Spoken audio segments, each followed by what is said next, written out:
जय हिंद साथियों, नमस्कार, नमस्ते, गुड इवनिंग। आप सभी साथियों का जीके क्लासेस में हार्दिक स्वागत और अभिनंदन है। तो सभी साथी जल्दी से क्लास में जुड़ जाएं और अपने सभी साथियों में क्लास को शेयर कर दें। बहुत ही मज़ा आने वाला है, बहुत ही शानदार क्लास होने वाला है।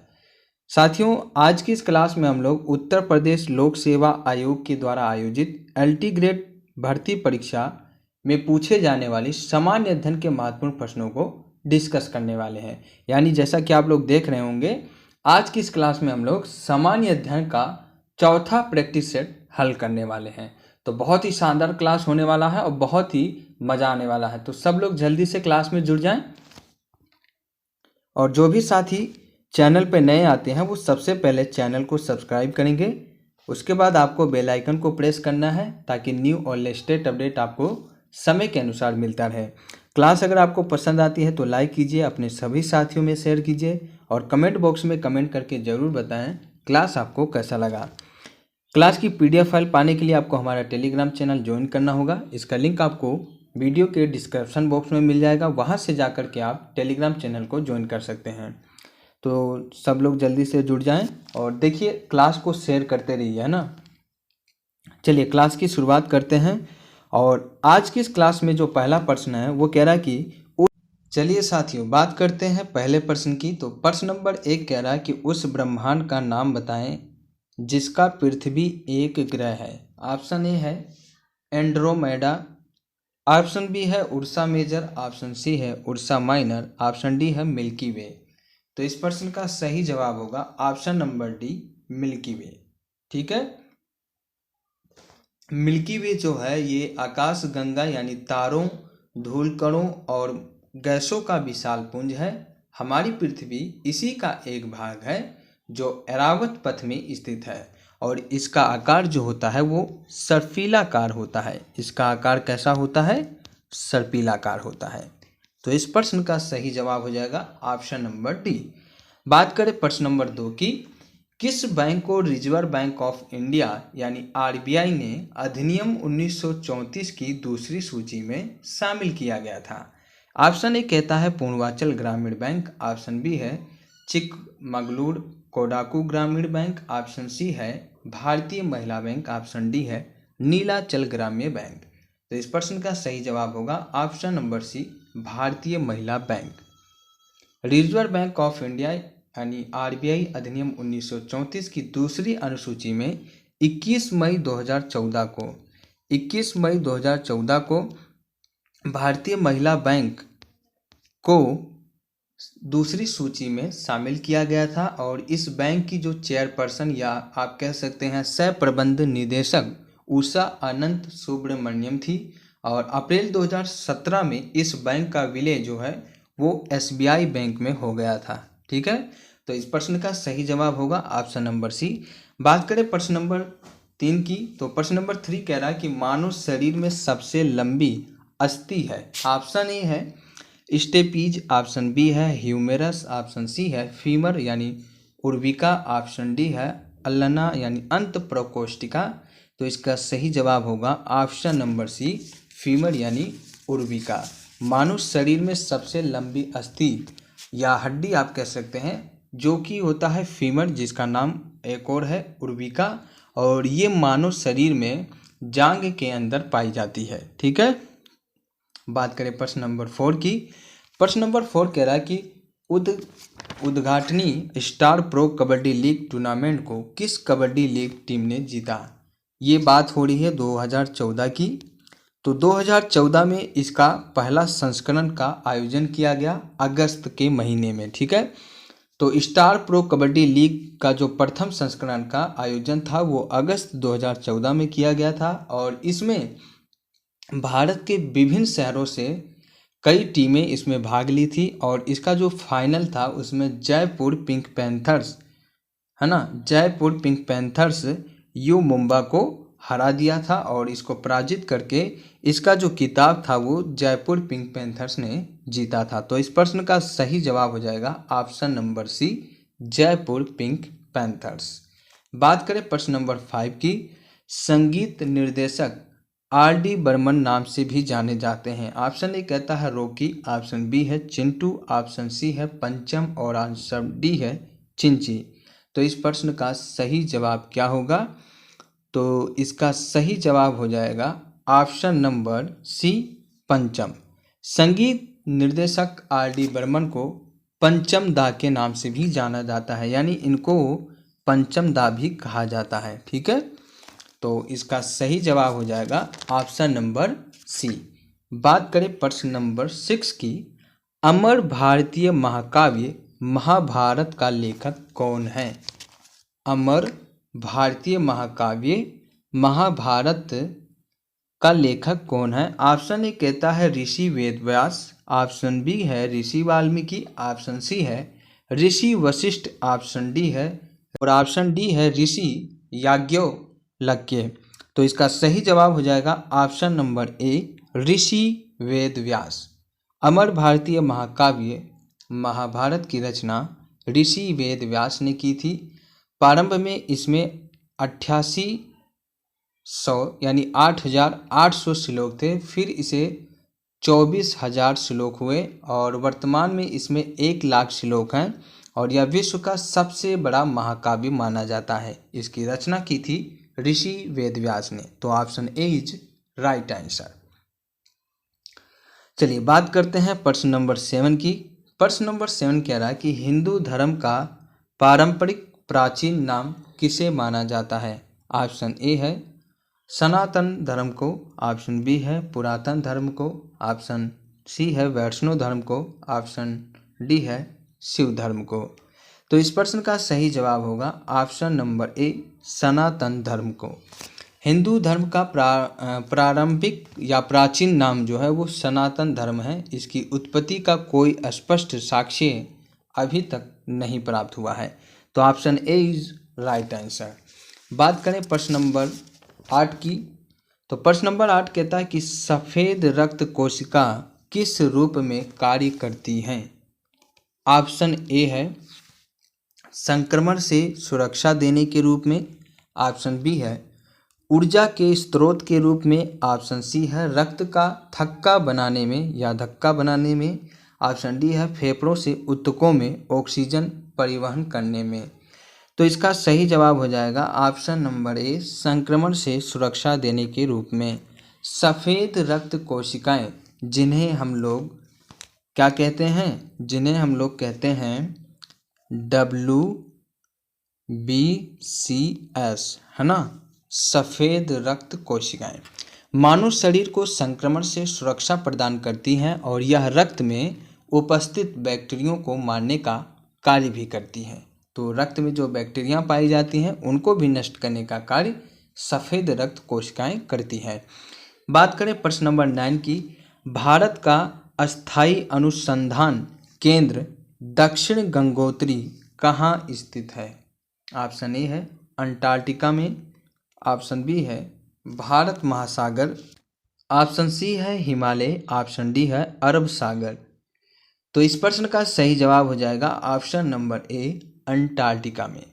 भारत का अस्थायी अनुसंधान केंद्र दक्षिण गंगोत्री अंटार्कटिका पर स्थित है और अब यह केंद्र बंद कर दिया गया है, परंतु यहाँ अभी भी भारत के 2 अनुसंधान केंद्र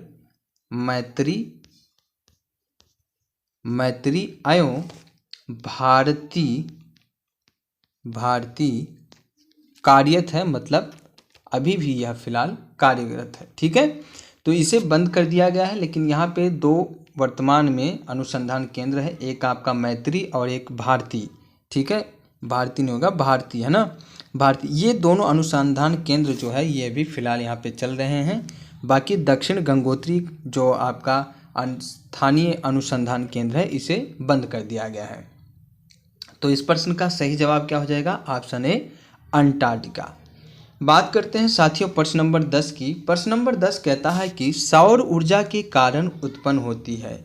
ऑप्शन ए है संलयन प्रतिक्रिया, ऑप्शन बी है विखंडन प्रतिक्रिया, ऑप्शन सी है दहन प्रतिक्रिया या ऑप्शन डी है रासायनिक प्रतिक्रिया। तो साथियों इस प्रश्न का सही जवाब हो जाएगा ऑप्शन नंबर ए संलयन प्रतिक्रिया।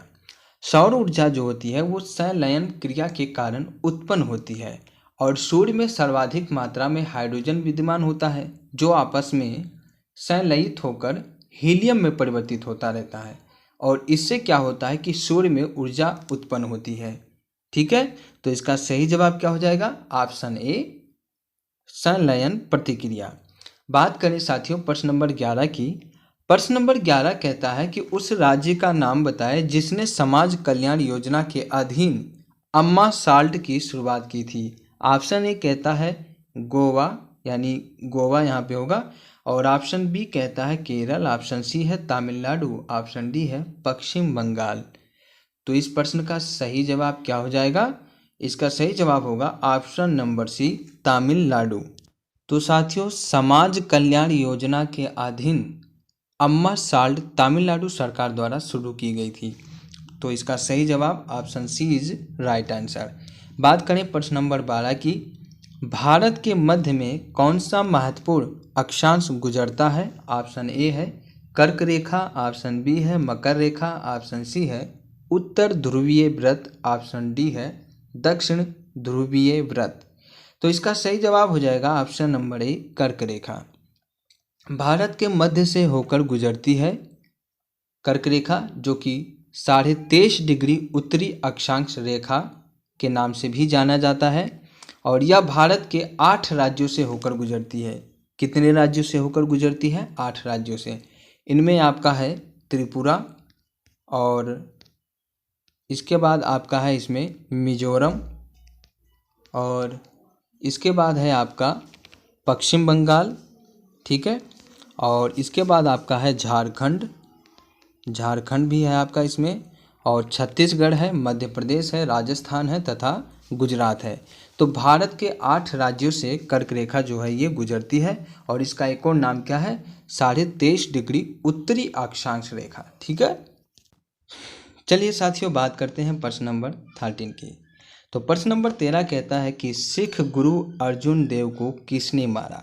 ऑप्शन ए कहता है अकबर, ऑप्शन बी है जहांगीर, ऑप्शन सी है बाबर, और ऑप्शन डी कहता है औरंगजेब। तो इसका सही जवाब हो जाएगा option number B, Jahangir. Jahangir जो है सिख गुरु अर्जुन देव को इसने मारा था। ठीक है, अर्जुन देव जो हैं ये सिखों के 5वें गुरु थे और उन्होंने जहांगीर के पुत्र खुसरो को अपना समर्थन दिया था। फलस्वरूप जहांगीर ने क्या किया कि उन पर जुर्माना लगाया और उनको मृत्यु दंड दे दिया। तो इसका सही जवाब ऑप्शन बी, जहांगीर। ठीक है, चलिए बात करें प्रश्न नंबर 14 की। प्रश्न नंबर 14 कहता है कि संविधान का कौन सा अनुच्छेद कानून के समक्ष अब समान है की व्याख्या देता है? ऑप्शन ए कहता है कि अनुच्छेद 10 है, अनुच्छेद बी, ऑप्शन सी अनुच्छेद 14, ऑप्शन सी कहता है अनुच्छेद 18 और ऑप्शन डी कहता है अनुच्छेद 156। तो साथियों इसका सही जवाब हो जाएगा ऑप्शन नंबर बी, अनुच्छेद 14। भारत के संविधान के अनुच्छेद 14 से 18, ठीक है, समानता का अधिकार जो है इसमें वर्णित किया गया है। लेकिन संविधान का जो अनुच्छेद 14 है यह उपबंधित करता है कि देश के समस्त नागरिकों के कानून के समक्ष समान है, अर्थात देश का प्रत्येक नागरिक जो है वो कानून के नज़र में या कह सकते हैं कानून के सामने समान है, मतलब सबको समानता का अधिकार दिया गया है और उन्हें समान संरक्षण प्रदान करना भारतीय कानून की जिम्मेदारी है। तो इसका सही जवाब हो जाएगा ऑप्शन नंबर बी। ठीक है, बात करें प्रश्न नंबर 15 की। प्रश्न नंबर 15 कहता है कि संविधान सभा का निर्वाचित राष्ट्रपति कौन था? ऑप्शन ए है डॉक्टर सच्चिदानंद सिन्हा, ऑप्शन बी है डॉक्टर राजेंद्र प्रसाद, ऑप्शन सी है पंडित जवाहरलाल नेहरू और ऑप्शन डी कहता है डॉक्टर भीमराव अम्बेडकर। तो इसका सही जवाब हो जाएगा option number B, doctor Rajendra Prasad. संविधान सभा की प्रथम बैठक कब होती है? तो ये होती है 9 दिसंबर और 1946 को। कब होती है? 9 दिसंबर 1946 को। संविधान सभा की प्रथम बैठक होती है 9 दिसंबर 1946 को और वरिष्ठ सदस्य डॉक्टर, यानी आप ये कह सकते हैं कि अस्थायी सदस्य जो है डॉक्टर सच्चिदानंद सिन्हा को बनाया जाता है। अस्थायी अध्यक्ष चुने जाने के बाद 11 दिसंबर 1946 को 11 दिसंबर 1946 को संविधान सभा ने डॉक्टर राजेंद्र प्रसाद को अस्थायी अध्यक्ष के रूप में चुना गया और ये आपकी दूसरी बैठक थी और उन्हें ही राष्ट्रपति के रूप में निर्वाचित किया गया। ठीक है, तो अस्थायी अध्यक्ष के रूप में आपके डॉक्टर सच्चिदानंद सिन्हा थे, लेकिन राष्ट्रपति के रूप में डॉक्टर राजेंद्र प्रसाद को चुना गया और ये चुना गया था 11 दिसंबर 1946 को। प्रथम बैठक होती है 9 दिसंबर 1946 को। ठीक है, चलिए बात करते हैं प्रश्न नंबर 16 की। प्रश्न नंबर 16 कहता है कि शारदा अधिनियम से संबंधित है। ऑप्शन ए है विधवा पुनर्विवाह, ऑप्शन बी है बाल विवाह, ऑप्शन सी है अंतरजातीय विवाह और ऑप्शन डी है बहुविवाह। बहुविवाह का मतलब हो गया कि किसी की बहू है और जब उसका पति एक्सपायर हो जाता है तो उसकी फिर से विवाह किया जाता है। ठीक है, और अंतरजातीय विवाह का मतलब होता है कि दो अलग अलग जातियों में विवाह। बाल विवाह का मतलब जो कि कम उम्र में विवाह किया जाता है और विधवा का पुनर्विवाह का मतलब ये भी आप कह सकते हैं कि जिसके पति एक्सपायर हो जाता है उसके बाद में उसका दोबारा शादी करना। ठीक है, तो इसका सही जवाब हो जाएगा ऑप्शन नंबर बी, बाल विवाह। शारदा अधिनियम जो है वो बाल विवाह से संबंधित है। बात है 1930 की साथियों, है ना, आप लोग इसको याद रखेंगे। वर्ष 1930 की बात है ये। वर्ष 1930 में बाल विवाह को रोकने के लिए शारदा अधिनियम पारित किया गया था, जिसमें क्या कहा गया था कि विवाह की जो आयु है बालिकाओं के लिए 14 वर्ष बताया गया था, यानी लड़कियों की जो उम्र थी वो आप कह सकते हैं 14 वर्ष बताया गया था, लेकिन लड़का यानी बॉय की उम्र जो बताई गई थी वो 18 वर्ष निर्धारित की गई थी। तो ये अधिनियम कब आया था? 1930 में आया था और इसका मतलब क्या था कि बाल विवाह को रोकने के लिए। ठीक है, आई होप आपको समझ में आएगा। चलिए बात करते हैं प्रश्न नंबर 17 की। तो ये कहता है कि लोकसभा और राज्यसभा की सर्वाधिक शक्ति क्रमशः है। ऑप्शन ए कहता है 542 और 250, ऑप्शन बी है 552 और 250, ऑप्शन सी कहता है 542 और 275, ऑप्शन डी है 540 और 240। आप सोच तो साथियों आप सोच रहे होंगे कि ये ऑप्शन में क्या दे दिया गया है, 542 और 250, 250 और 542, है ना। तो इसका मतलब मैं आपको बता देता हूँ। यहाँ पे क्वेश्चन में ये पूछा गया है आपसे कि लोकसभा और राज्यसभा की सर्वाधिक शक्ति जो है वो क्रमशः कितनी होती है। मतलब आपसे ये पूछा गया है लोकसभा और राज्यसभा में जो यहाँ के सदस्य होते हैं उनकी संख्या कितनी होती है। तो आपको मैं बता दूं इसका सही जवाब होगा ऑप्शन नंबर बी, 552 और 250। यानी लोकसभा में तो आपका होता है 552 और राज्यसभा में होता है आपका 250। ठीक है, अब यहाँ पे थोड़ी बात संसद की कर लेते हैं। ठीक है, तो हमारा जो भारतीय संसद है इसके 3 अंग होते हैं। पहला अंग तो होता है लोकसभा, दूसरा अंग होता है राज्यसभा और एक तीसरा बहुत ही महत्वपूर्ण अंग होता है जिसे हम लोग राष्ट्रपति के नाम से जाने जाते हैं। ठीक है, तो राष्ट्रपति जो होता है ये हमारा संसद का एक अंग होता है, अभिन्न अंग होता है। ठीक है, अब यहाँ पे बात करते हैं राज्यसभा लोकसभा के बारे में। लोकसभा जो होता है वो संसद का सबसे निम्न सदन होता है और राज्यसभा जो होता है वो संसद का सबसे उच्च सदन होता है। ठीक है, और लोकसभा में 552 जो सदस्यों की संख्या होती है और राज्यसभा में 250 सदस्यों की संख्या होती है। ठीक है, आई होप आपको समझ में आ गया होगा। चलिए बात करते हैं प्रश्न नंबर 18 की। ये कह रहा कि भारतीय प्रतिरक्षा का सुप्रीम कमांडर कौन है। ऑप्शन ए है जनरल, ऑप्शन बी है प्रतिरक्षा दल का प्रधान, ऑप्शन सी कहता है भारत का राष्ट्रपति और ऑप्शन डी कहता है भारत का प्रधानमंत्री। तो बहुत ही अच्छा प्रश्न है और इसका सही जवाब होगा ऑप्शन नंबर सी, भारत का राष्ट्रपति। ठीक है, भारत का जो राष्ट्रपति होता है वो तीनों सेनाओं का प्रमुख यानी कमांडर होता है, भारत का राष्ट्रपति, है ना। आप कह सकते हैं कि भारतीय प्रतिरक्षा का जो सुप्रीम कमांडर होता है यानी मेन हेड जो होता है वो राष्ट्रपति होता है। ठीक है, बात करें प्रश्न नंबर 19 की। तो ये कह रहा है कि यूनेस्को का तात्पर्य क्या है, यानी आपको यहाँ पे ये बताना है यूनेस्को का फुल फॉर्म क्या है। तो ये कह रहा है ऑप्शन ए कहता है कि United Nation Environment Scientific and Culture Organization, option B कहता है United Nation Education Social and Culture Organization, option C है United Nation Educational Scientific and Culture Organization, option D है United Nation Educational Scientific and Children Organization. तो इसका सही जवाब हो जाएगा option number C, United Nation Educational Scientific and Culture Organization. स्थापना की बात कर रहा हूँ मैं। इसकी स्थापना जो हुई थी वो 1900 थी, ठीक है। और इसका मुख्यालय बहुत बार परीक्षा में पूछा जाता है। इसका मुख्यालय आप याद रखेंगे पेरिस में होता है, ठीक है। पेरिस कहाँ पे है? फ्रांस में है। कहाँ पे है पेरिस? फ्रांस में है, ठीक है। बात करते हैं प्रश्न नंबर 20 की। प्रश्न नंबर 20 कह रहा है कि विख्यात यात्री अल बरूनी किसके शासनकाल में भारत आया था? ऑप्शन ए कहता है Mohammad bin Tughlaq, option B Mohammad Ghaznavi, option C Ghiyasuddin Tughlaq, option D Firoz Shah Tughlaq. सही जवाब क्या होगा? ऑप्शन बी महमूद गजनवी, है ना। अल बरूनी ख्वारिज़म का रहने था। कहाँ का रहने वाला था? तो ये रहने वाला था ख्वारिज़म का। अब ये कहाँ पड़ता है?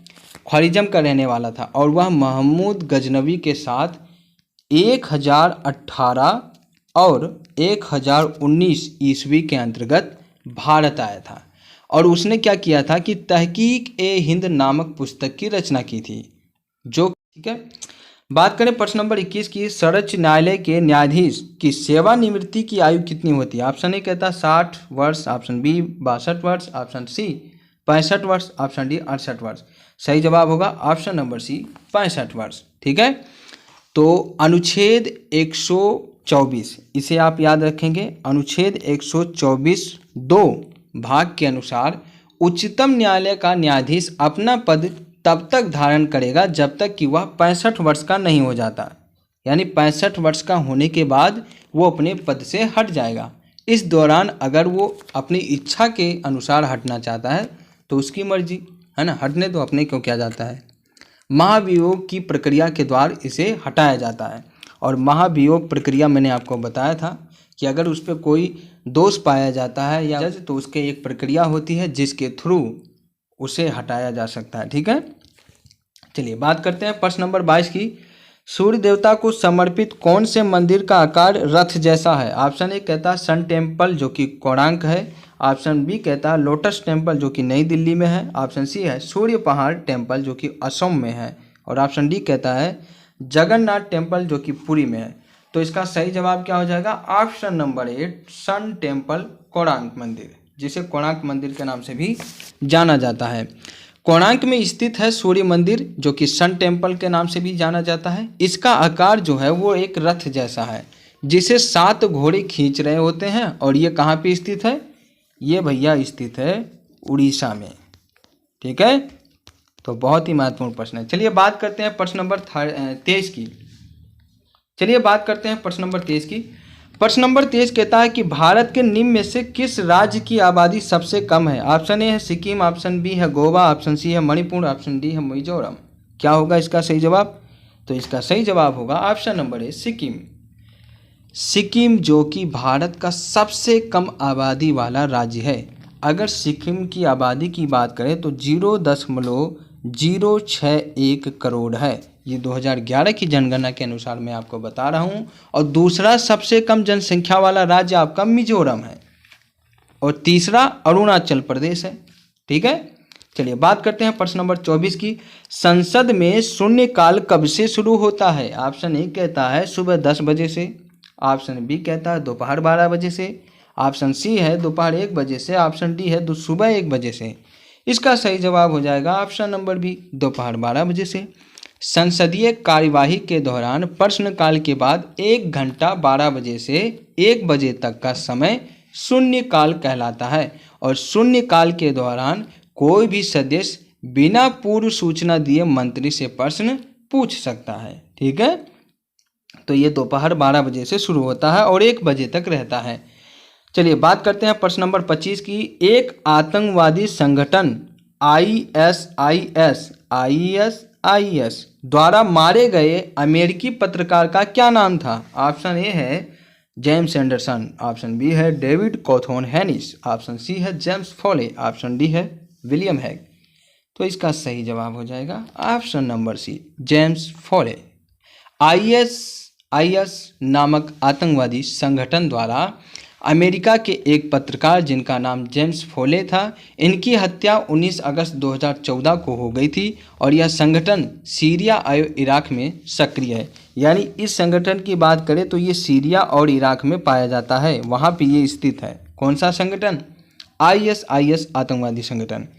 बात करें प्रश्न नंबर 26 की, गरीबों के लिए बैंक खाता चालू करने के सुविधार्थ प्रधानमंत्री नरेंद्र मोदी द्वारा कौन सी योजना चालू की गई है? ऑप्शन ए है प्रधानमंत्री धन जन योजना, ऑप्शन बी है प्रधानमंत्री बैंक योजना, ऑप्शन सी है प्रधानमंत्री जन धन योजना, ऑप्शन डी है ग्रामीण समृद्धि योजना।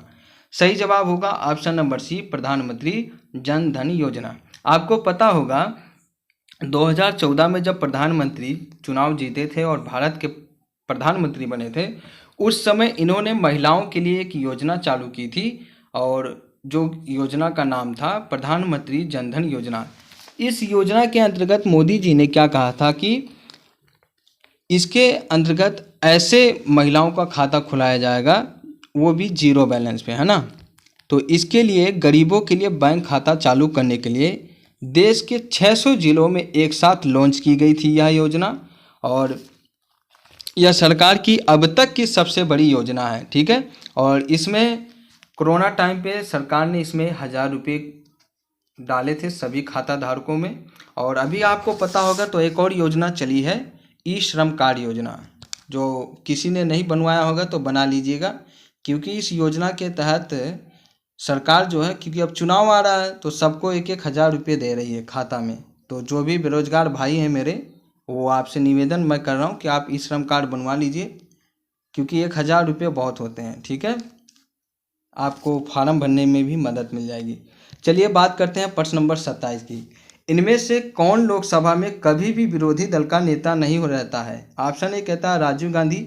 अच्छा, हाँ, ये कह रहा है कि इनमें से कौन सा लोकसभा में कभी भी विरोधी दल का नेता नहीं था। ऑप्शन ए है राजीव गांधी, ऑप्शन बी है सोनिया गांधी, ऑप्शन सी है अटल बिहारी वाजपेयी, ऑप्शन डी है अरुण जेटली। तो इसका सही जवाब हो जाएगा option number D, Arun Jaitley, ठीक है। राजीव गांधी की बात करें तो 1989 से 1990 अटल बिहारी वाजपेयी जो थे ये 1993 से लेकर 1996 और 1996 से लेकर 1997 तक लोकसभा में विपक्ष के नेता रहे। जबकि अरुण जेटली की बात करें तो अरुण जेटली जो है ये कभी भी विपक्ष के नेता नहीं थे। तो राजीव गांधी 1989 से 1990 और सोनिया गांधी 1999 से 2004 तक और अटल बिहारी वाजपेयी 1993 से लेकर 1993 से लेकर 1996 और 1996 से लेकर 1997 तक लोकसभा में विपक्ष के नेता थे। बात करें प्रश्न नंबर 28 की। राष्ट्रपति नीलायम राष्ट्रपति स्थल कहाँ स्थित है? ऑप्शन ए है नई दिल्ली, ऑप्शन बी है कोलकाता, ऑप्शन सी है शिमला, ऑप्शन डी है हैदराबाद। सही जवाब हो जाएगा ऑप्शन नंबर डी, हैदराबाद। राष्ट्रपति नीलायम यानी राष्ट्रपति स्थल हैदराबाद के समीप सिकंदराबाद जो कि तेलंगाना में स्थित है, इसे रेजिडेंसी हाउस भी कहा जाता है, ठीक है।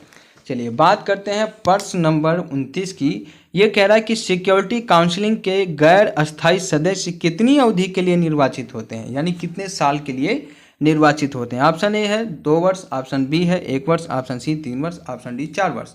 सही जवाब हो जाएगा ऑप्शन नंबर ए 2 वर्ष। संयुक्त राष्ट्र सुरक्षा परिषद में अस्थायी सदस्यों गैर अस्थायी की संख्या 10 होती है और इनका निर्वाचन 2 वर्षों के लिए महासभा अपनी 2 तिहाई बहुमत के साथ करती है। बात करें प्रश्न नंबर 30 की।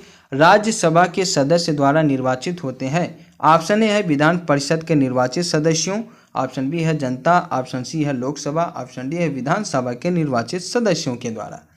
तो इसका सही जवाब हो जाएगा ऑप्शन नंबर डी, विधानसभा के निर्वाचित सदस्यों के द्वारा। राज्यसभा के सदस्यों का चुनाव सीधे मतदाताओं द्वारा नहीं होता है, अपितु अनुच्छेद 80 के भाग 4 के अनुसार राज्य विधानमंडल विधानसभा के निर्वाचित सदस्यों द्वारा अनुपातिक प्रतिनिधित्व पद्धति के अनुसार एकल संक्रमणीय मत द्वारा अप्रत्यक्ष निर्वाचन प्रणाली द्वारा चुनाव किया जाता है और इन सदस्यों की नियुक्ति की जाती है। तो साथियों, आज की इस क्लास में हम लोगों ने एलटी ग्रेड भर्ती परीक्षा के सामान्य अध्ययन के पेपर में जो भी महत्वपूर्ण प्रश्न पूछे जाते हैं उनसे संबंधित प्रश्नों को डिस्कस किया। तो अगर आप एलटी ग्रेड की तैयारी कर रहे हैं तो प्लीज़ आप इस क्लास को शुरू से लेकर अंत तक जरूर देखिएगा। इस क्लास में मैंने जितने भी प्रश्न आपको बताए हैं बहुत ही महत्वपूर्ण है, बहुत ही महत्वपूर्ण प्रश्न है। इस क्लास से आपके 10 प्रश्न तो पक्का आप समझ जाइए, ठीक है। तो प्लीज़ वीडियो अगर आपको पसंद आता है तो लाइक कीजिए, अपने सभी साथियों में शेयर कीजिए और कमेंट बॉक्स में कमेंट करके जरूर बताएं क्लास आपको कैसा लगा। और जो भी साथी चैनल पे नए हैं सबसे पहले चैनल को सब्सक्राइब करेंगे, साथ ही बेल आइकन को प्रेस करेंगे ताकि न्यू और लेटेस्ट अपडेट आपको मिलता रहे। तो चलिए फिर मिलते हैं अगले क्लास में, तब तक के लिए आपका बहुत बहुत धन्यवाद। Thank you very much. जय हिंद, जय भारत।